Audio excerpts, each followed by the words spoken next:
प्रिय छात्रों, मैं नरेंद्र सिंह नेकेला, सह आचार्य, राजकीय महाविद्यालय चमनपुरा। आज हम BSc AG honours part first के human values and ethics course के चैप्टर नंबर 12 नैतिक जीवन पर प्रेरक कथाएं, case studies of ethical life के बारे में चर्चा करेंगे। नैतिकता और नैतिक मूल्यों को ध्यान में रखकर जीवन के प्रमुख निर्णय लेने का दर्शन ही नैतिक जीवन कहलाता है। नैतिक जीवन जीने वाले व्यक्ति के व्यवहार और गतिविधि को नैतिक सिद्धांत ही नियंत्रित करते हैं। नैतिक मूल्यों के पालन के लिए खुद को समर्पित करने से स्वयं के साथ साथ दूसरों के जीवन में भी सकारात्मक बदलाव आता है, जो अंततः समाज के कल्याण, प्रगति और उत्थान में सहायक होता है।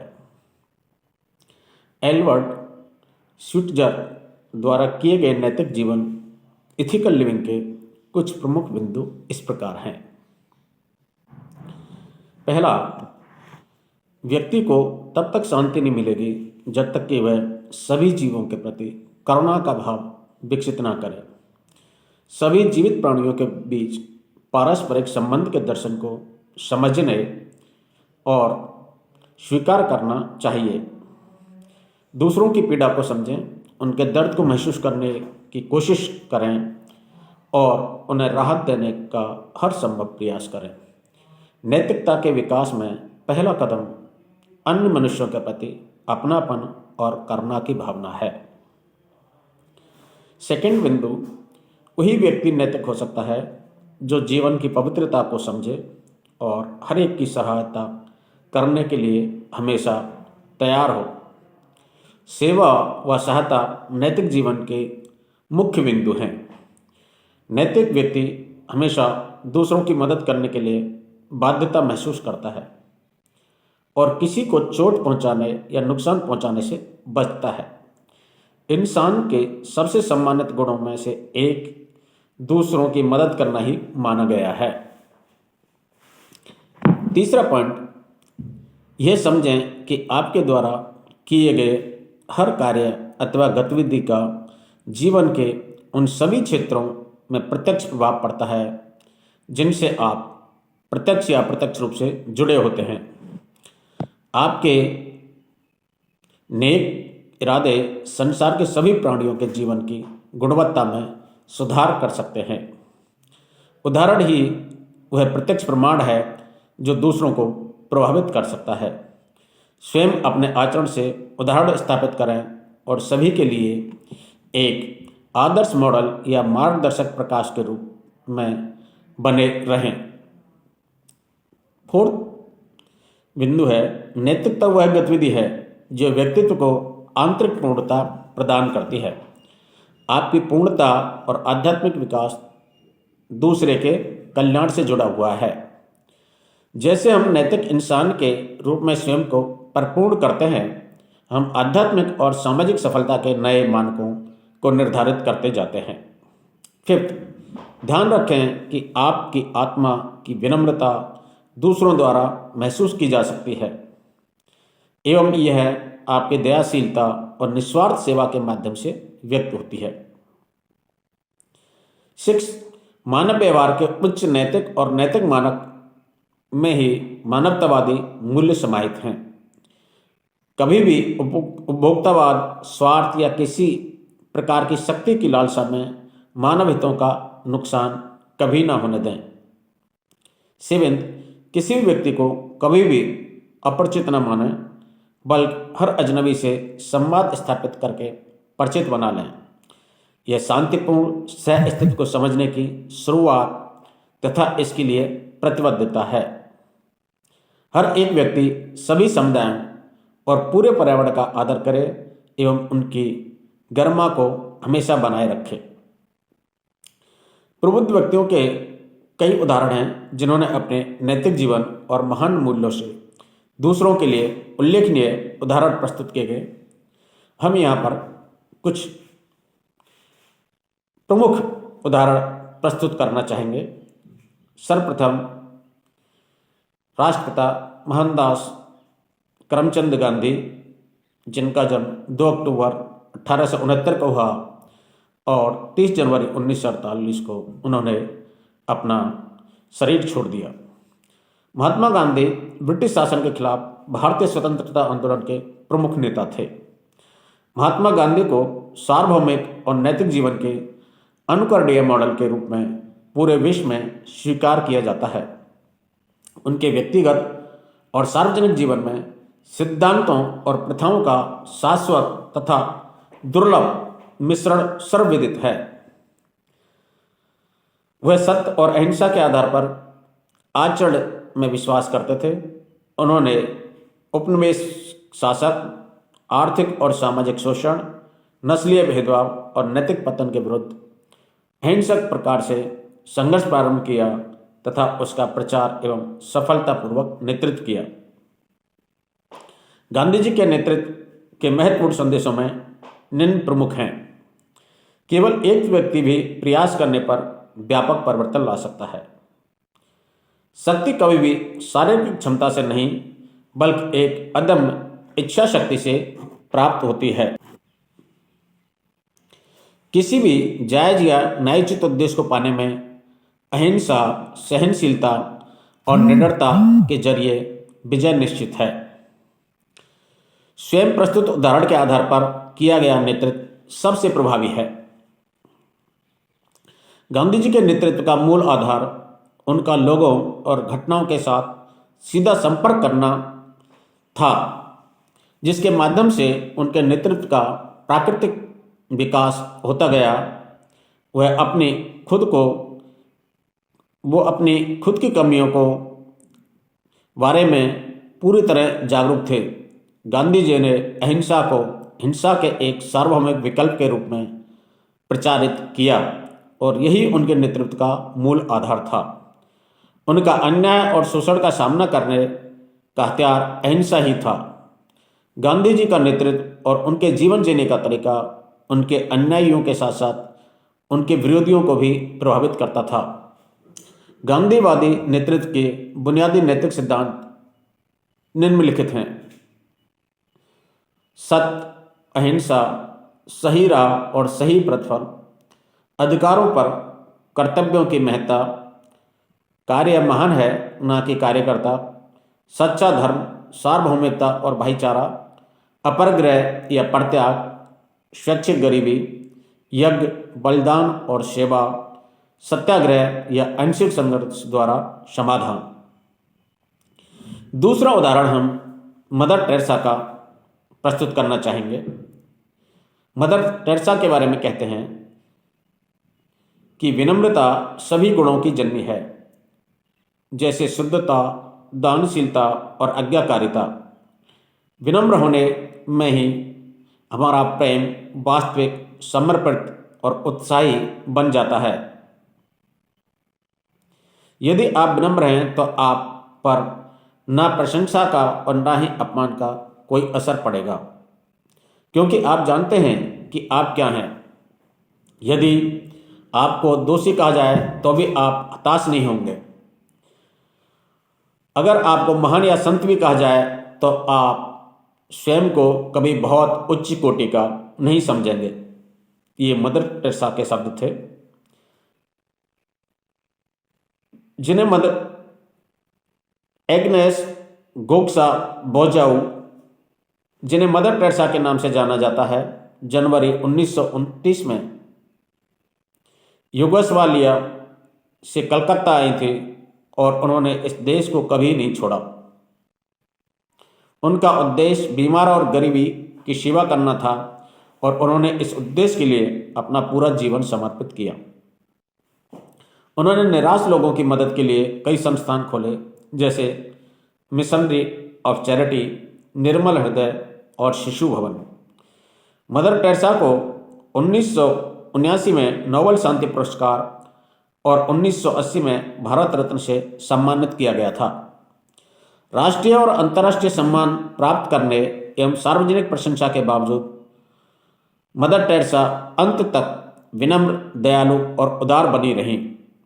मदर टेरेसा ने इन नियमों को विनम्रता विकसित करने में मदद करने के लिए अपनी सहकर्मियों को दिया था। अपने बारे में जितना संभव हो उतना कम बोलें। दूसरों के बजाय अपने मामलों में व्यस्त रहें। जिज्ञासा से बचें। दूसरों के मामलों में हस्तक्षेप ना करें। परेशानियों को भी हंसकर स्वीकार करें। दूसरों के दोषों पर ध्यान न दें। बंधनों को स्वीकार करें, चाहे वे अच्छे ना भी लगते हों। दूसरों की इच्छा का हमेशा सम्मान करें। अपमान और चोटों को स्वीकार करें। अवमानना, उपेक्षा और भुला दिए जाने को भी स्वीकार करें। जिसके द्वारा उद्वेलित किए जाने पर भी विनम्र बने रहें। प्रशंसा और प्यार की आशा न करें। अपनी गरिमा की आड़ में खुद का बचाव न करें और हमेशा अधिक कठिन कार्य का चयन करें।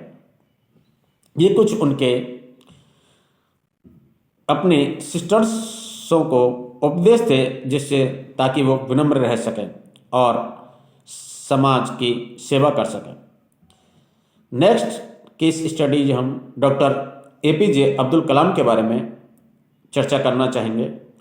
डॉक्टर एपीजे अब्दुल कलाम, जिन्हें मिसाइल मैन ऑफ इंडिया और पीपल्स प्रेसिडेंट के रूप में जाना जाता है, नैतिक जीवन के सर्वोत्तम उदाहरणों में से एक हैं। एक बहुत विनम्र पृष्ठभूमि में से आकर वह अपनी ईमानदार, समर्पित और नैतिकता से परिपूर्ण जीवन शैली के माध्यम से एक प्रसिद्ध अंतरिक्ष वैज्ञानिक और भारत के राष्ट्रपति बन गए। उन्हें 30 विश्वविद्यालयों और संस्थानों से मानद डॉक्टरेट की उपाधि प्राप्त की थी और उन्हें भारत के सर्वोच्च पुरस्कार भारत रत्न के अलावा और भी कई पुरस्कार प्राप्त हुए थे। सरलता उनके सबसे महान गुणों में से एक थी और देश में उच्चतम स्थान पर काबिज रहते हुए अब्दुल कलाम सत्ता से प्रभावित नहीं थे। वे प्यार और शांति के दूत के रूप में लोगों के बीच अत्यंत लोकप्रिय थे। उन्होंने देश की प्रगति के लिए व्यक्ति के साथ साथ समाज के जीवन में नैतिकता और नैतिक मूल्यों का अधिकतम महत्व दिया। डॉक्टर एपीजे अब्दुल कलाम ने मानवीय गुणों और नैतिकता को सबसे कार्यात्मक तरीके से प्रदर्शित किया।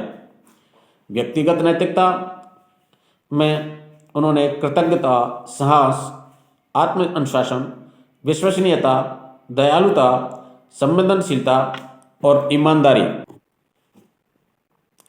कार्यक्षेत्र में चरित्र नैतिकता, ईमानदारी, रचनात्मकता, विश्वसनीयता, सहकर्मी प्रशंसा, कार्य प्रतिस्पर्धा, सहानुभूति, सहकारिता, समर्थन और सहिष्णुता, व्यावसायिक चरित्र नैतिकता, आत्मविनय, विश्वास, निर्णय की आज़ादी और निष्पक्षता,